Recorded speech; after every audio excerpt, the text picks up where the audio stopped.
それでは早速、特別講演に移らせていただきます。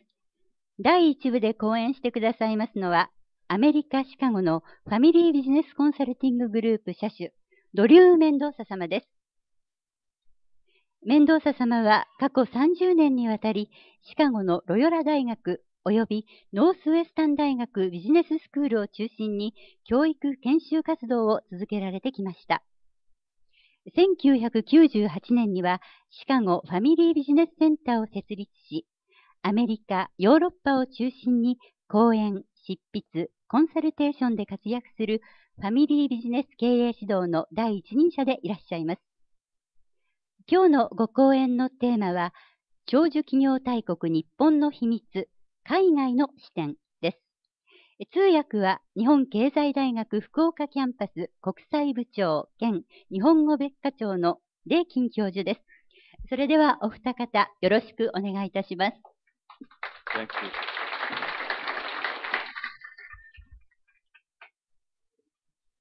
Good afternoon, good evening. It is an honor to be with you all today. I'd like to thank the Japanese University of Economics, Chancellor and President Suzuki's, Professor Goto, students, faculty, guests. This is a critically important topic for the world. 今日皆様と一緒にいることを大変光栄に思います。特に紹介してくださった鈴木総長先生、鈴木学長先生、皆様方、高藤先生もありがとうございます。現在、世界にとって非常に危機的な時期であります。Over the next 40 minutes or so, I will share with you what lessons have been learned from across the oceans about Japanese longevity in enterprise. これから40分間、海外の観点からは、どのような教訓を日本の老舗企業の長寿から学んでまいりました。ということについてお話しさせていただきます。I myself am the president of a company in the United States. I'm based in Chicago, and we consult two private businesses around what are the steps that these businesses can take.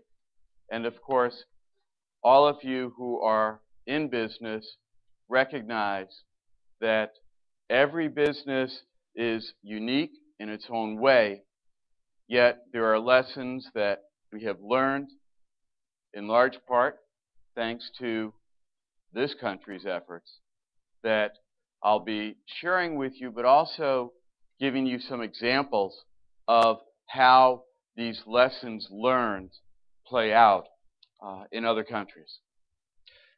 私はアメリカのシカゴ市にあるコンサルティングビジネスの社長ですが、私たちの会社の主な仕事は、ファミリービジネス、中小企業などにコンサルティングをすることですけれども、この国、日本からたくさん学びましたのですし、どんな会社でもその会社のなりの特徴もありますけれども、日本の老舗企業からの成功からいろいろ勉強ができるのです。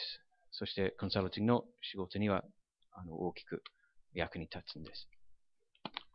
And because this is a university, and because student learning is so critically important, and in America we find that by asking questions, it is one of the best ways to learn.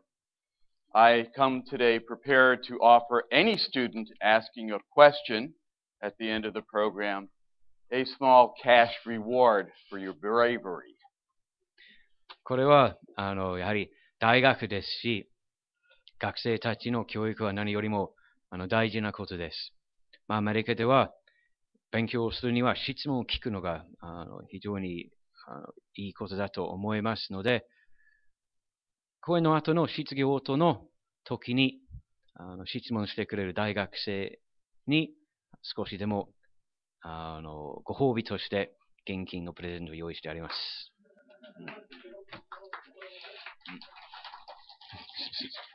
Oh, yeah. You have to ask a question first. But ですから thank 質 you. 問しなきゃ。To begin, just a brief overview. まず最初に簡単に話の Globally, 全体をします。globally, there are only 5,000 businesses which have survived more than 200 years. This is the fun part. 3,000 are in Japan. 世界では200年以上続けてきた会社はたった5000社あります。その中3000社は日本にあります。But what I find very interesting is this fact. Practically all of them are family businesses. 私にとっても最も興味深いのは、この何千社の中、ほとんどはファミリービジネス経営です。A question for the audience. じゃあ、皆様へのクイズです。Which has a better chance of surviving at least 100 years? A publicly traded company on the Dow Jones Top 100 list, or a privately held family enterprise. では、質問です。ダウ平均対象100社、アメリカの経済健全の代表をする企業か、個人所有のファミリービジネス。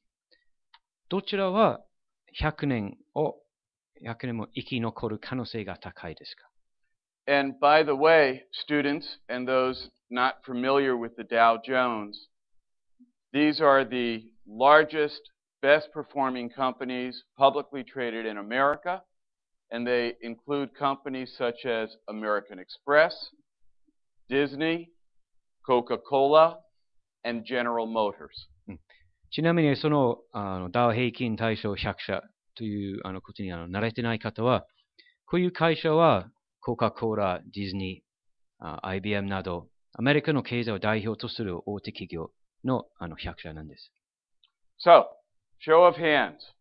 Publicly traded. じゃあ、A と思う方、手を挙げてください。100年以上を生き残る可能性が高いのは、この大手企業だと思う人、手を挙げてください。1, 2, 3, 4, 5, 6, 7, 8. Everybody else, 9. Everyone else thinks family business? では、みんなはファミリービジネスの方は生き残る可能性が高いと思うのでしょうか？ Oh, you're too smart. みんな賢すぎるですね。In fact, 実は、another question. During the 100-year period, 1896 to 1996, how many businesses survived that were on the Dow Jones list? じゃあ、こう聞きましょう。この1896年から1996年、その100年の間には、そのダウ・ジョーンズの100社のリストにある会社の中、何社が生き残りましたでしょうか？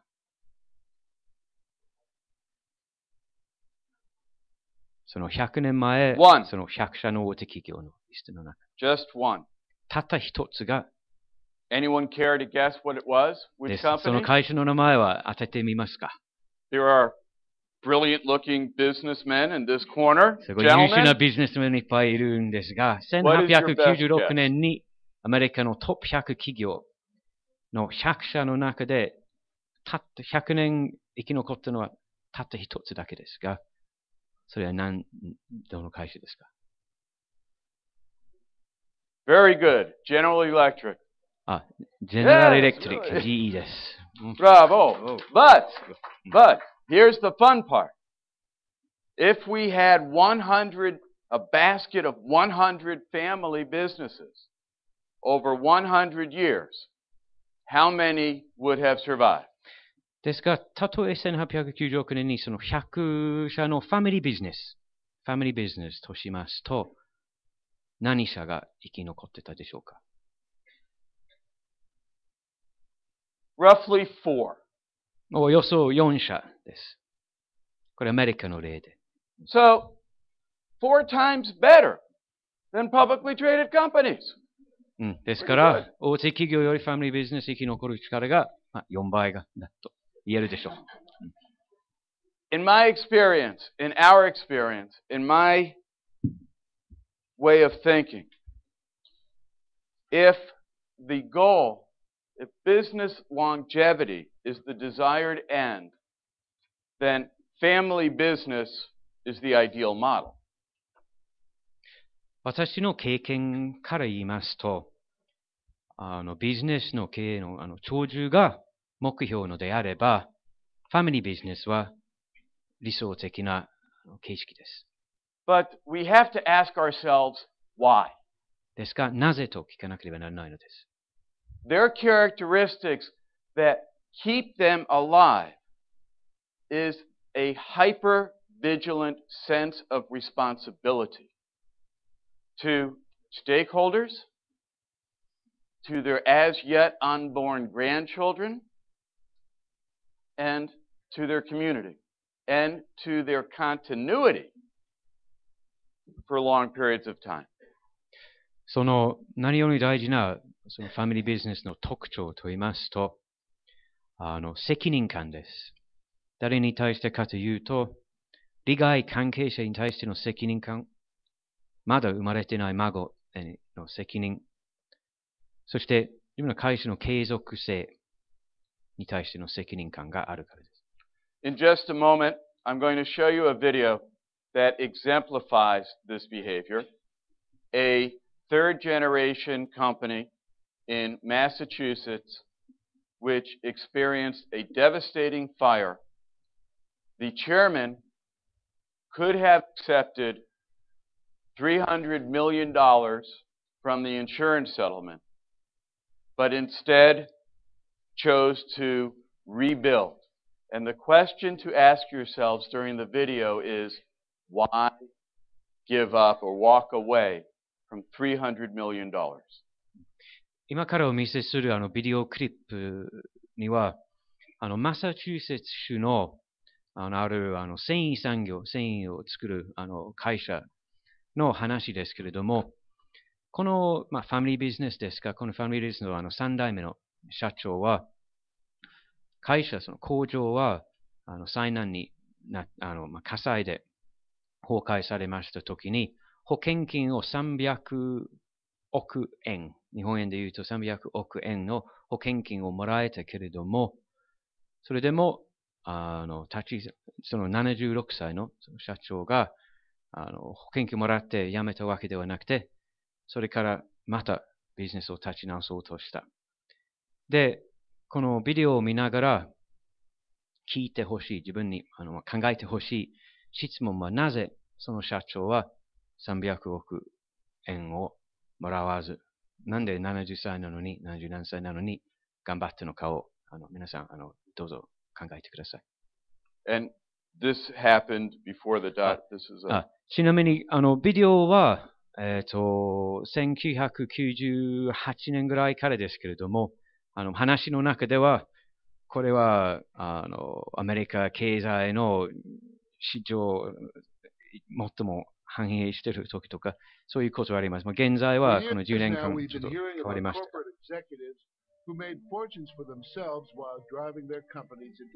何年もの悪徳の経営者についての話を聞いてきました。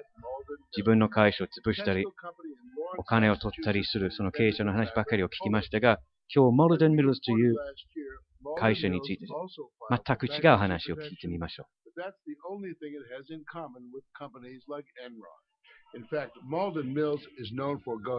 エンロンなどと全く違って、モルデン・ミルズは従業員、労働者、地域社会のためには頑張った会社として思われています。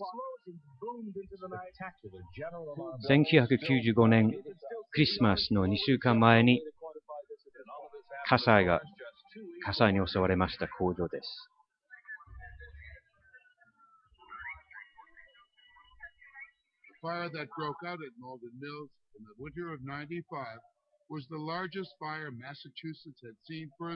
100年の間、マサチューセッツ州にも最も大きな火災でした。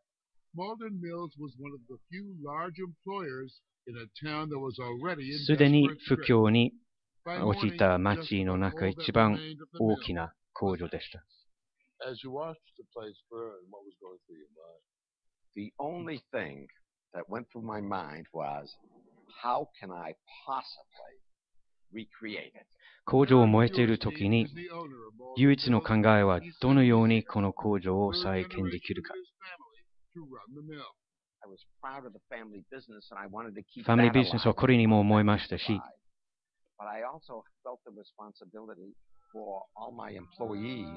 全員、社員のみんなに対しての責任感も感じました。それで他の繊維産業の業者たちは耳を伺うような決断をしました。南へ行ったり、海外へ行ったり、安い労働力を目指して移動するのではなくて、その場で再建すると決断しました。もう一つ衝撃的な決断は、その間、給料の全額を支給することでした。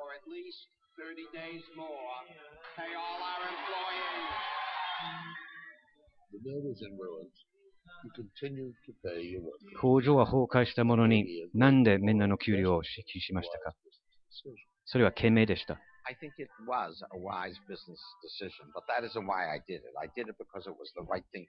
経営上では賢明とでも思いますけれども、正しいことだったからしました。その保険金をもらい、もう立ち去ったのが良かったんじゃないですか。じゃあ、そうしますと何する？もっと食べる？またスーツを作る？退職して死ぬ？いや、私は一瞬たりともそう考えませんでした。約束守り、労働者に給料を払い、全額で日本円でいうと25億円を支払いました。モルデン・ミルズの栄誉と支払いました。英雄になりましてね。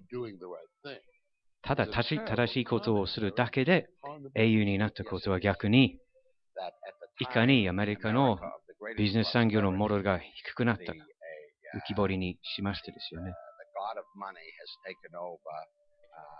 いや、現在、お金の神様がビジネス業界を支配するように思われますが、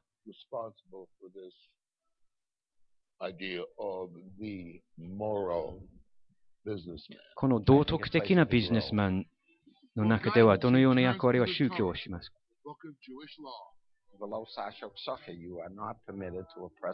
トラ、ユダヤ系の法律書、救世書のことには、労働者を抑圧してはいけないと書いてあります。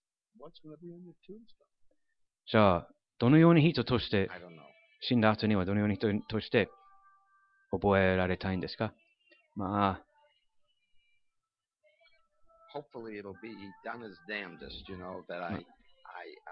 やれるだけやった。諦めずに頑張りました。人として覚えてほしい。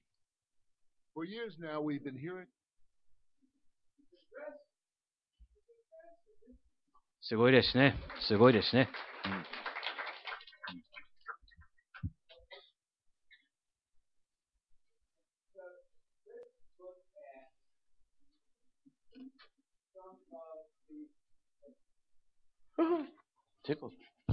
Let's look at some of the qualities of these long-lived family enterprises. じゃあ今度、日本の老舗ファミリービジネスの特徴を見てみましょ They're devoted to earning trust of their customers, of their employees, of their community. They believe in their people. They believe in the resilience of their people.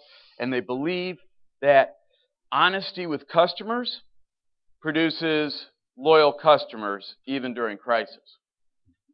まずですね、お客さんから、社員から、地域社会から信用を得ることに努めます。人が何よりも、弾力のある立ち直りが早いものだと思うことと、危機でさえもお客さんに対して、消費者に対して正直であることは、その会社に対して忠誠心を持つお客さんを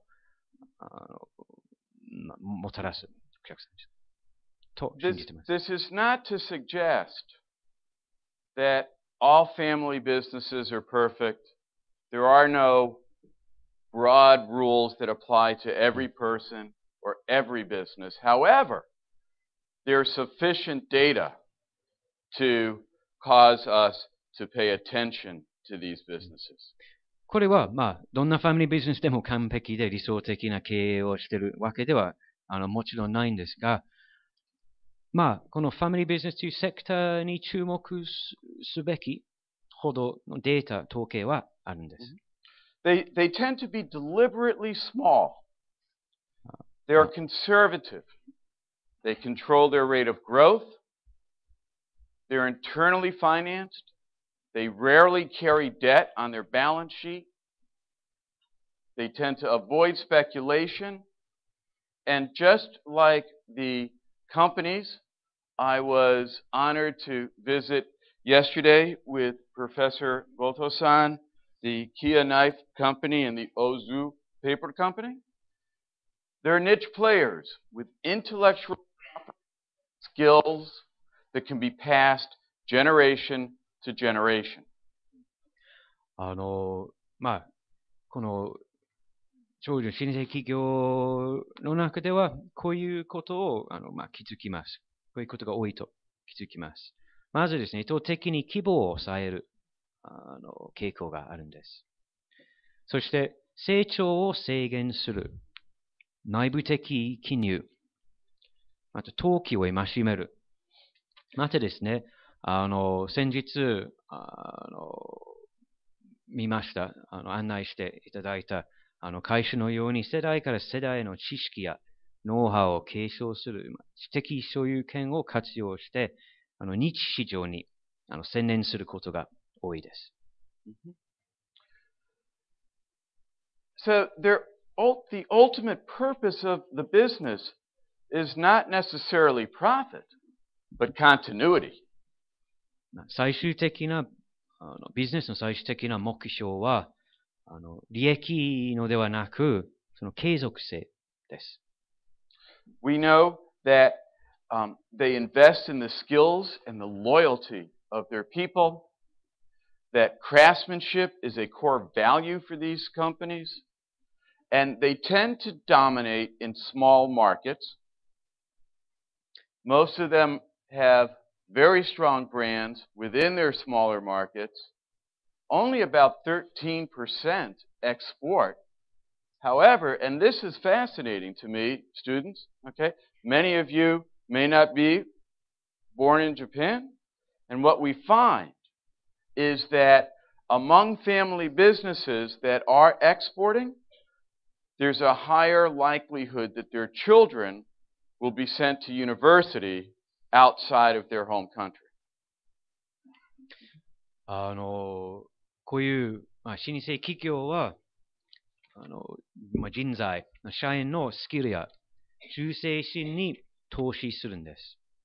また、職人気質が中核の強みとなりますし、小規模市場を支配するのが多いことです。強いブランド力を持った国内日市場の支配者も多いんですが、13% ぐらいは輸出型のビジネスモデルですけれども、その輸出型のファミリービジネスの中では、これも外国からの皆様には興味深いことかと思いますけれども、子供たちが母国ではなく海外で教育を受けることが、確率的には多いです。比較的に多いです。And finally, they tend to do very well, and the long-lasting companies tend to be found in countries that they exist in a protected environment. There typically have not been a lot of wars fought on their home soil. And certainly in the case of Japan, we have learned that primogeniture, the idea that the eldest male in the family gets all the marbles, as it were, that this is not necessarily embraced. In fact, only about 25% of successions, in fact, about 25% of successions are to non-family members, and only about 75% follow family lineage, and in-laws often are not invited to be employed in the business. このデータは日本の老舗企業だけでなく世界の、老舗、ファミリービジネスから言いますけれども、まず一つの、共通点は、保護された環境にあるというのは、国内に戦争がなかった、あるいは非常に少なかったこと。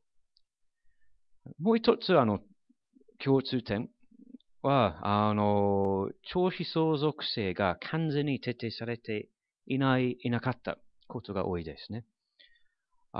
継続者として適切であれば、養子を迎える、あるいは次男が経営者になることですね。25% ぐらいの後継者は家族外の、一族以外の後継者は4分の1ですが、その4分の3は一族内の継承ですけれども、もう一つ特徴としては多くの場合、義理の家族の入社はさせないということです。So, what have we learned in our company? Just a little background information. We were founded in 1994. We've worked and served roughly 2,400 multi-generational family businesses in 70 countries. And if we add the experience of our consultants together, it's over 300 years. 我が社のことですけれども、1994年に設立されましたが、複数世代ファミリービジネス2400社と一緒にコンサルティングなどをしてまいりましたが、70カ国以上からのファミリービジネスとの関係があります。コンサルタント全員のこのファミリービジネス専門のコンサルティングの経験を足すと、共同的におよそ300年ぐらいの経験があります。We know that there are ideal characteristics and of these family businesses that help them to deter or not be corrupted by greed or complacency or disparate shareholder groups. And in a moment, I'll be sharing with you what those ideals are.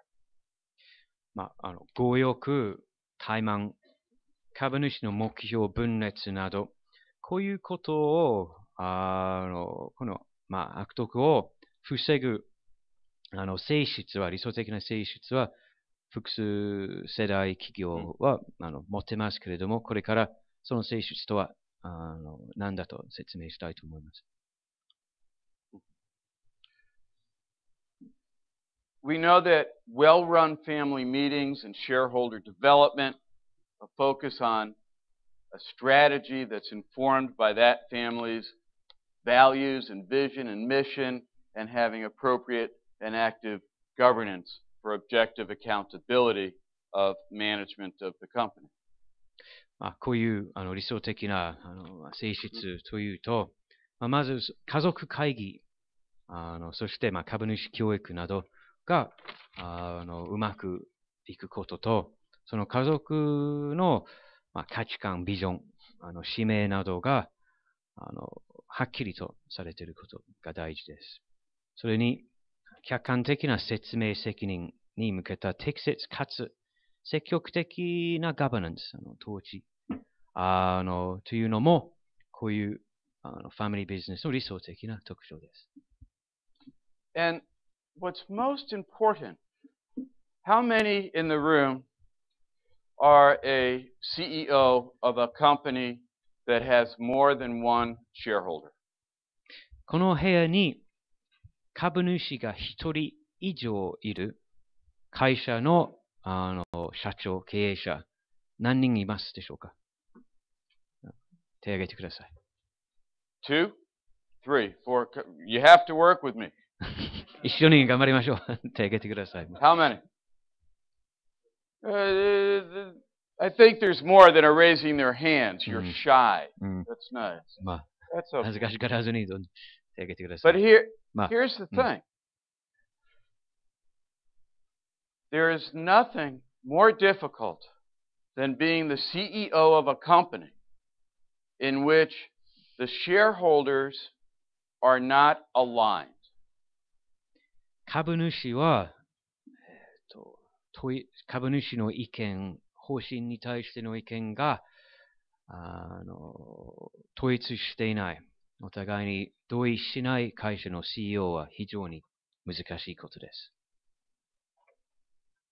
And in particular, 特に what we want to see or what we seek alignment in among the shareholders is that they are unified as it relates to their expectations for profits, for growth, for liquidity, and for profitability and risk. To the degree that the shareholders are all in alignment, risk, profitability, growth, and liquidity, being the CEO is not too difficult a job. It's doable. But when they are not aligned, we see CEOs who drink a lot of whiskey and tend to lose a lot of hair.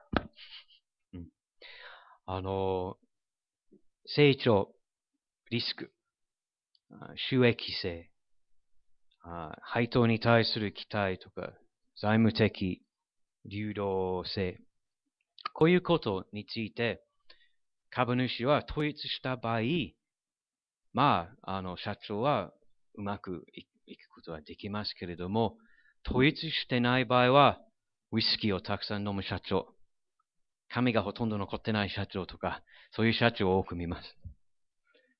It's difficult to say something funny when you're working with a translator. 通訳でジョークはしにくいですね。It takes a while to hear the laughs. But here's the thing. There also needs to be respect, we find, among these long-lasting businesses. There is also respect for the shareholders and a recognition that they deserve a financial return, strong leadership, transparency, accountability, good governance, and protection of their assets, the business. ただし、ファミリービジネス、成功するファミリービジネスを見ると、こういうことも気づきます。株主に対の期待も尊敬すべしです。例えば、株主には金銭的な報酬をせざるを得ません。適切な企業におけるその指導力が必要です。透明性、説明責任、適切なコーポレートガバナンス、その企業統治。こういうこと、つまり、規律や透明性も大事です。So, what we find then is that in these long-lived, long-lasting businesses that both management and ownership consider first and foremost their responsibilities to one another and to their stakeholders. こういう老舗の中では、ファミリービジネスの中では、所有者も、管理者も、お互いの責任、または株主に対しての責任を考える人は、成功するモデルにはそういう人が多いです。And consider for a moment the consequences to one's children in a family enterprise for having made unethical business decisions. これも考えてください。その悪徳、道徳ではないビジネスのやり方をすれば、自分の子供たちにはどのような影響を与えるか、何の結果をもたらすのか、これを考えなければならないですね。You, the students, those of you whose mothers and fathers or parents or families have enterprises that perhaps you're thinking of entering, consider how much more difficult that will be if, someday you wake up to see their picture on the front page of the newspaper having been stopped leaving the country with a lot of cash. 学生たちを、お父さんお母さんが、例えば経営者だった場合は、どうですか？新聞にお父さんお母さんの顔が出て、国から逃げようとしていたそのお父さんお母さん、どのような気持ちでそれを見るのかを考えたらどうですか？ So, we find that these businesses have almost built-in systems to assure their continuity. They manage debt carefully. They seek to grow appropriately in ways that they can control. And every day they go to work realizing they have a responsibility to many, many others besides themselves. ですから、こういうファミリービジネスは、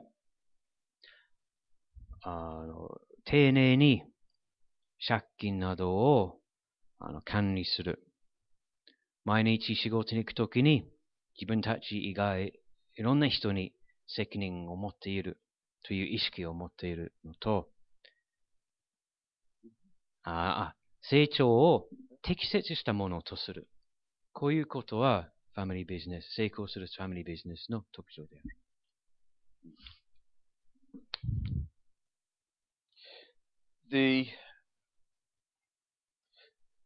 Another interesting aspect of these enterprises, I think, also has to do with how they prepare their children to come into the enterprise. もう一つ興味深い、こういうファミリービジネスに興味深いところは、どのように子供を後継者として育成するのか、これも非常に面白いところですが。Although interestingly, and I address the men and women in this part of the room who have as much gray hair as I do, or maybe more, that there's a phenomena occurring now which is unprecedented in history, which is a stacking of generations, where we have Gen X, Gen Y, now Gen Z, as well as baby boomers and their elders, all alive all wanting to function, and all looking for the opportunity to lead. また、私の世代の、特に私の世代の方々に、これ言いたいのですが、史上初めての現象、社会的な現象が今起こってますが、これは世代が重なるということですね。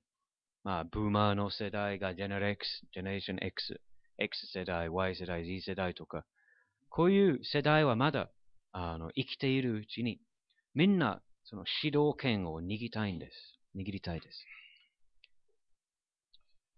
So, in conclusion, I think that if business longevity is the goal, 結論としては、もしビジネスの長寿性が目標のであれば、family business is probably, for my money, the best means available, and that in turn is driven because continuity and long-lasting enterprise is in their very hearts.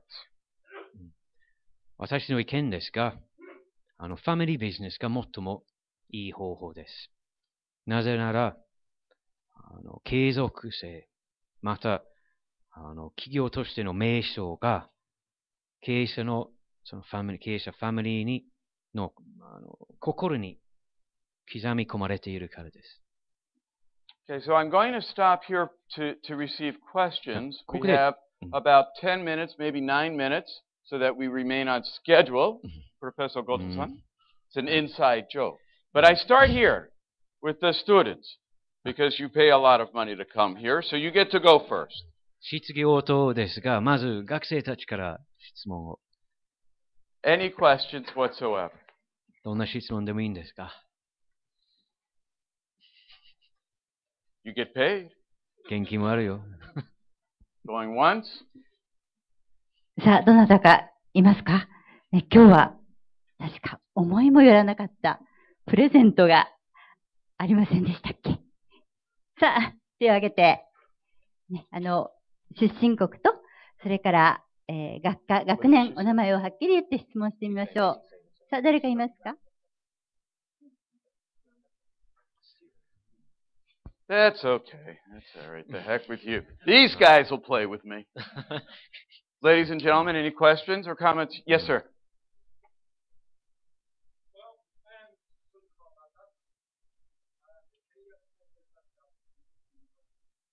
この大学の就職課の川端です。川端先生です。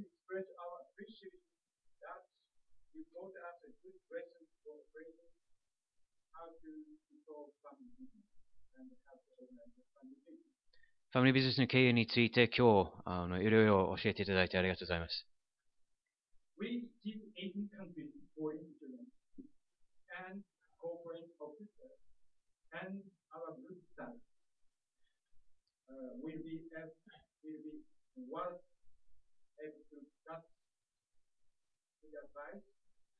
18カ国からの大学生、職員たち、またお客さんたちはみんな非常にいい話を聞いたと思います。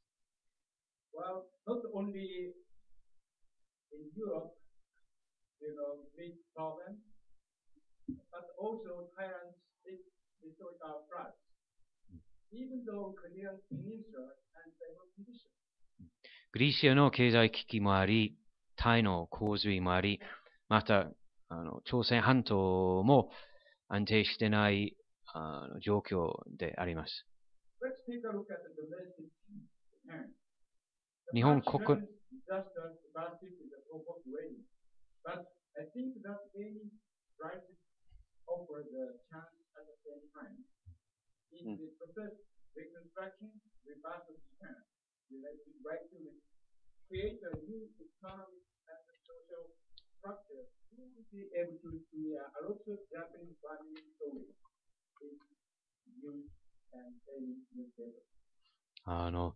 日本国内にもですね、今年は3月に大きな災難もありましたし、新聞やテレビなど、いろんな復興など、その話がいっぱいあるかと思います。In the present status, we Japanese people argue with each other of TPP participation from Pacific Strategic Economic Partnership Agreement. 現在、我々日本人の中では TPP の参加をめぐる論争が続いています。At this point, I'd like to get your suggestion for the future prospect of family business. What is the key word for getting over this discussion? 現在の災難など難航を乗り越えるには何が何がキーワードになるかということを聞きたいと思います。Over to you. The TPP, there's a big argument right now about whether Japan should take part in the TPP, which is basically a borderless region within the Pacific sphere. Japanese agriculture will have to compete with foreign agriculture, but Japanese exporters will have trade barriers come down. So, any advice to Japan regarding the TPP or to businesses in the current environment? Well, Professor Mendoza, thank you very much. Just a minute, please. First, thank you. Thanks for the question. It was a long question. I appreciated also your observation about good things coming out of crisis. The new mayor of Chicago, who was the chief of staff for President Obama, has an expression: never let a good crisis go to waste. 危機からいいことが生まれるということは大賛成ですけれども、現在シカゴの市長、以前オバマの側近でしたけれども、彼はあることを言うには有名ですが、いい危機を無駄にするなと。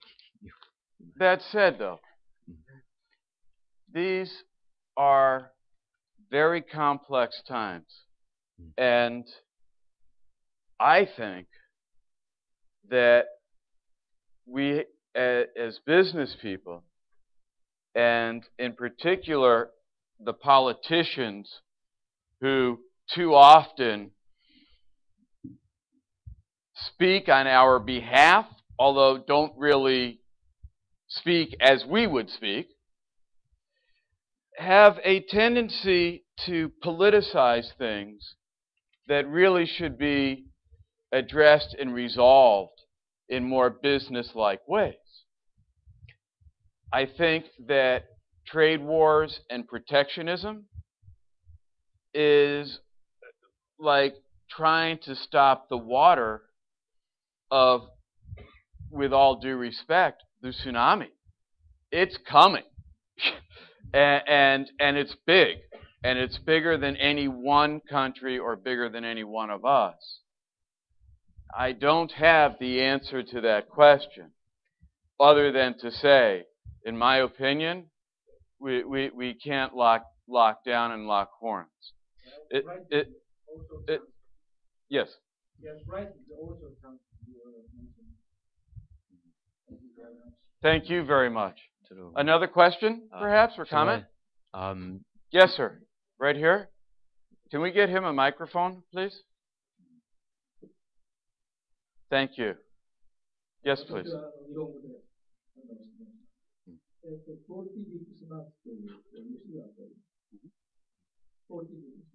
Quality deep smart.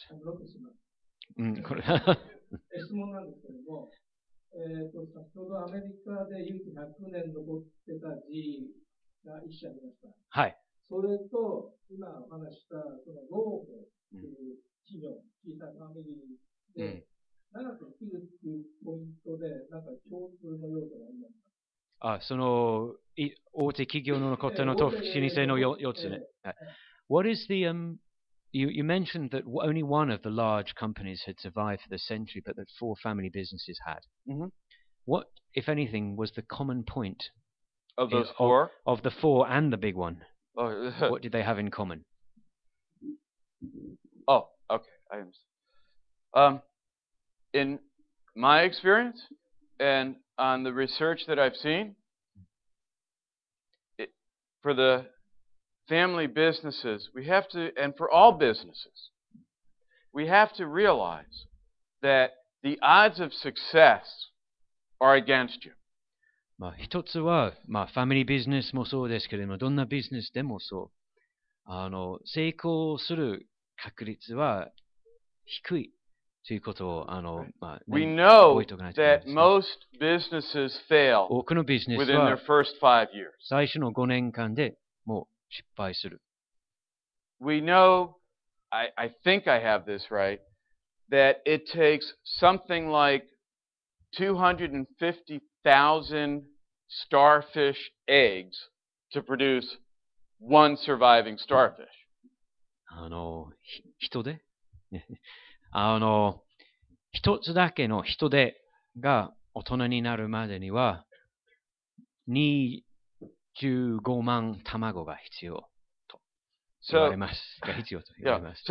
So that being the case, that being said, okay, I think that what those 5 companies had in common, じゃあ、そういうと、その5社 in の addition 共通点は、 in addition to a sustainable strategy and forward-thinking leadership and appropriate management and access to capital, was this one thing called luck. 共通点はいろいろあるけど、一つだけは言えるのは、運が良かった。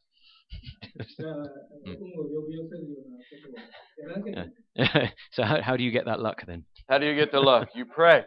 You know, 祈るんです。 lucky 祈る。 people. You know, I think we have time for perhaps one more question before we adjourn. Okay?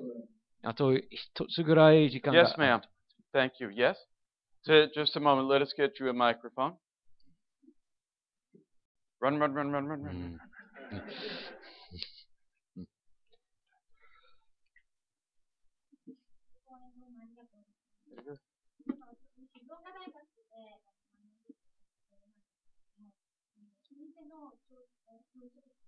Mm.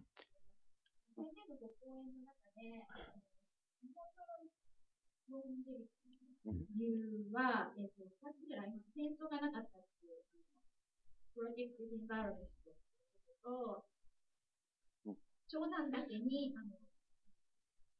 調子所属性、ではないという2つのことを今ご説明いただいたんですが、他にですね、外国人の目から見て、日本の日本が今一番調子性が高いって言いましたが、その理由っていうのは他に何かご考えになっていることはありますか？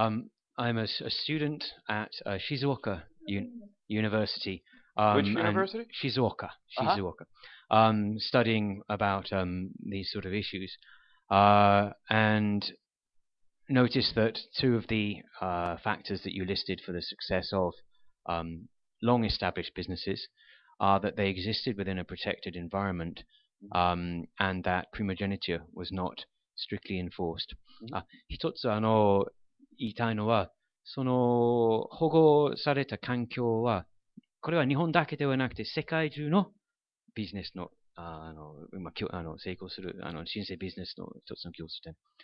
What other factors are there apart from the lack of primogeniture and the protected environment? What other common factors do successful, long-established businesses around the world have? They tend to be very clear on the purpose of their enterprise. その会社、その企業の方針、その目的についてはっきりとした。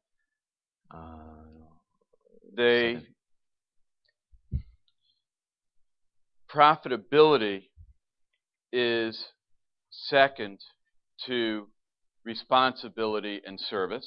責任やサービスの質よりは収益性は優先は低いです。And in my experience, they view succession of leadership not as an event, but as a process, so that it's not that the board of directors or the family is focused on succession as such, but more focused on sustainability and continuity. そして、主導権、継承ということを、一時的なイベント、出来事としてではなく、過程として考えています。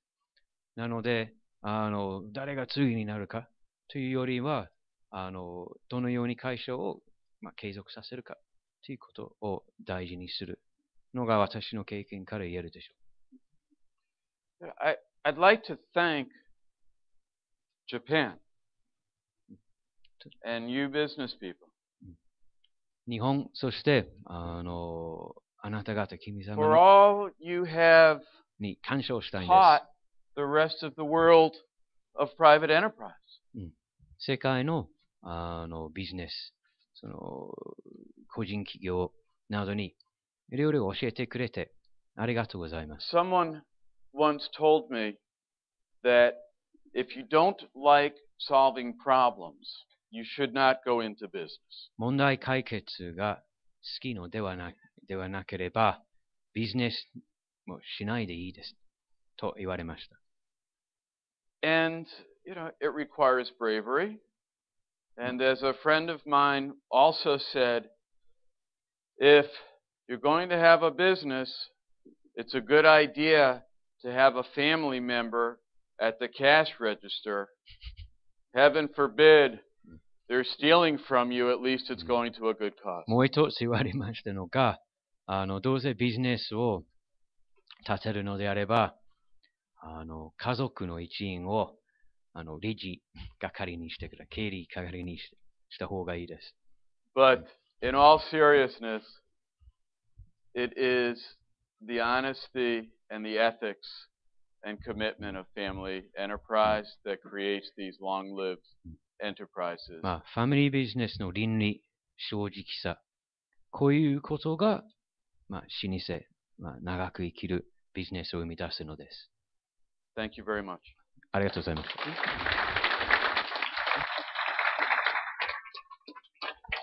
メンドーサ様、デイキン先生、ありがとうございました。